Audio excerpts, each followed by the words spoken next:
Robocop. Why is that his nickname? Well, he was a weight room warrior. And he would always be the first one in. He would get extra reps, and that's just the kind of guy that he was. And then the helmet that he had, it was a little different. We only had one, and it was given to him. And he was told, "Hey, you look like Robocop," and he kind of took it, and that's what I mean. But it was mostly because of his work ethic and his body. You know, he worked his butt off on his body each and every day, and it was more of his physique than that. So talk about that, his work ethic, because you had shared with me a little bit that he has an unparalleled work ethic. It's not even close to anything else that I've seen since I've been here. But he's definitely the hardest worker. He was a guy that didn't need to be motivated by a coach at all. A self-motivated guy, and just always constantly wanted to know what could he do to get better, or what did he need to do to improve on. So that's just KJ in general, but it wasn't just, athletics. KJ was a very high academic student here, part of the Beta Club, undergraduate, all of those good things. So, for us, it was a good thing to have KJ around, because he was the most popular guy in the school, and he was also one of the most intelligent guys, one of the most responsible guys in the school.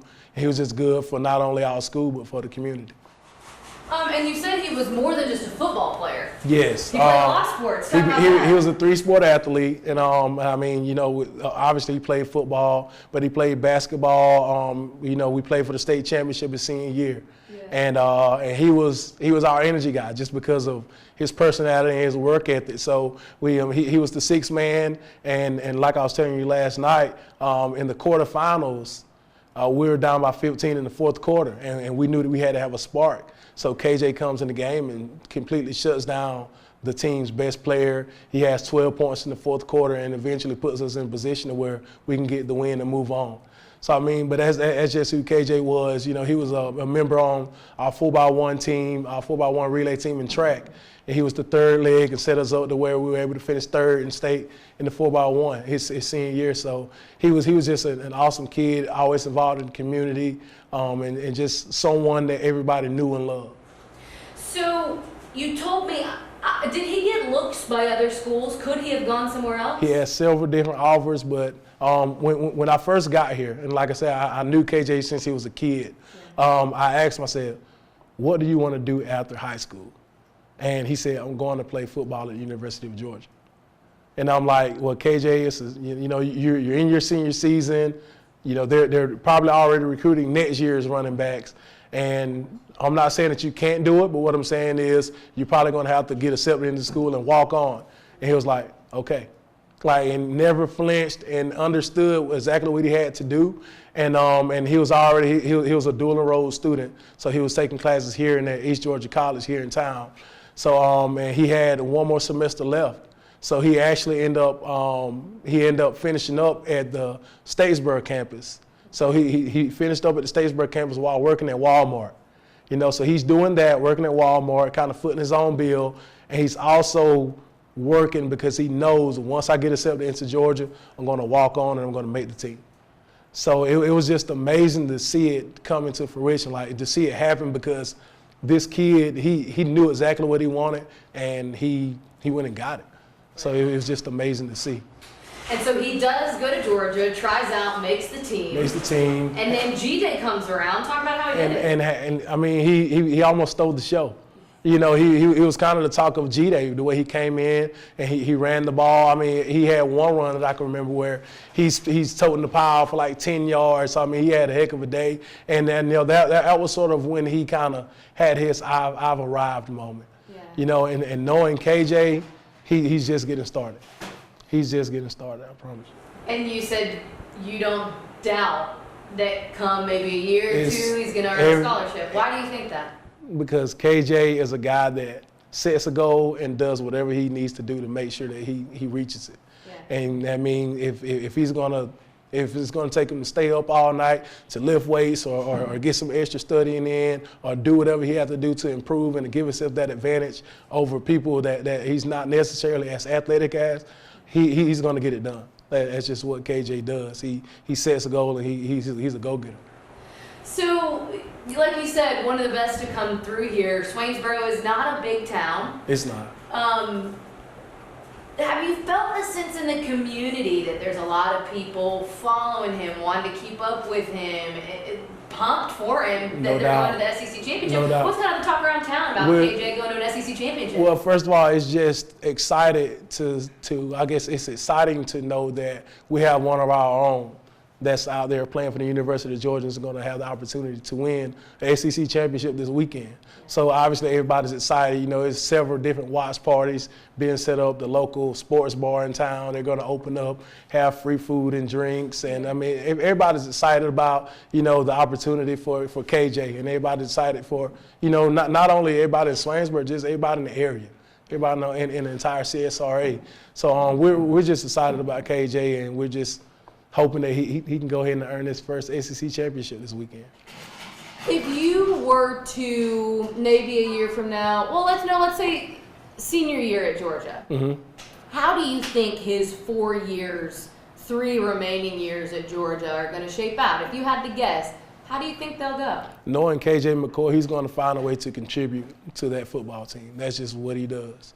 And he sets goals and he makes it happen. So just knowing him, knowing his work ethic, knowing his ability, KJ is going to find his way on the field and become a name that everybody knows in Athens, no doubt. His family, he said his family is going to the game tomorrow. Have you talked to his mom, anyone? It's okay if you haven't. I haven't, but knowing his family, they're a very tight-knit family. Obviously, they're very proud of him. And he comes from a family where his uncle was the middle linebacker on our state championship team here at Swainsboro. So, so they're a family that definitely understands athletics. They love athletics, and they're a very supportive family. So you can see the excitement. His uncle was actually a big-time Alabama fan until KJ became a member of the Georgia football team. Now he's all dog. He's all Georgia Bulldog. So that says a lot. No doubt. For somebody to switch from an SEC one powerhouse to another. Switch, but I mean that's just the type of family that they're a very tight-knit family. They're all close, and I know they're excited. They're going to have a good time watching them in Atlanta this weekend. I want to backtrack. When he played here, I imagine he played both ways. He did. Yeah. He did. Running back, DB? And played DB and linebacker. He was an athlete. Wherever we needed him on defense, we were able to move around. He played cornerback. He played linebacker. We moved him down. He'll rush the passer at defensive end. He was just our guy. So, whatever we needed, whenever we needed to play, we kind of moved him around and put him in a position to be able to make a play for us. So I imagine he played special teams too then. He did. He ran down on kickoff, punt, everything. So, I mean, and I guess the highlight for me when I think about KJ is his senior year. It was a difficult season because we was transitioning with head coaches. And it was a must-win game. It was senior night, and we had to have it. And KJ just had that look in his eye like, I got us tonight. So that night he had 275 yards rushing, 5 touchdowns, and literally carried us into the playoffs. He did. So, I mean, but that's KJ McCoy. That's who he is. That's what he does. Says goes, and he go and gets it. You answered my question before I could even ask it. I was going to ask, is there a time as his coach that stood out to you? Right. Well, it's senior night. Right. And that's when you want one of your seniors to step up with the team on his back. He put us on his back, and he literally carried us to the playoffs. It's that one, and then obviously the quarterfinals game in basketball. We're down by 15. We put him in the game, and he completely shuts down Chattanooga's best basketball player. So that the guy ended up having like 27 points with 0 points in the fourth quarter. So KJ, he comes in, he's grabbing rebounds, getting steals, converting and one layups. Like he literally took over the game and put us in position to where we can eventually be in position to win the game, and we did. Yeah. This is my final question, and it's a culmination of all the things that you talked about, but not having to do with football. Mm-hmm. When you have younger guys and you have someone like KJ on the team, what kind of example does a guy like him set still today? I mean, there are guys I'm sure on the team who saw what he did, his work ethic.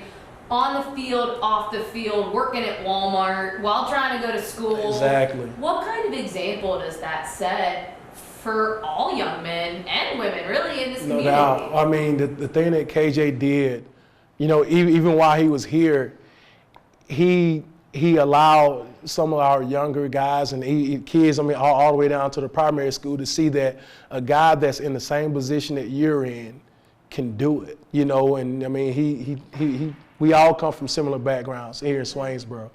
And KJ worked his butt off. He was a popular kid. He was involved in everything, but he was an A student. He was a very honorable young man, well-mannered, and he just did everything in the right way. So, you know, that was big for our community to have somebody like KJ to look up to. So, you know, you got kids nowadays, you know, everybody's going to watch Georgia versus LSU this weekend. So just to see that somebody to come from Swainsboro, Georgia, come up from similar backgrounds as we came up on, and to be able to see that it's possible for you to be able to go out and set a goal and achieve your goal and to win an SEC championship, that's huge.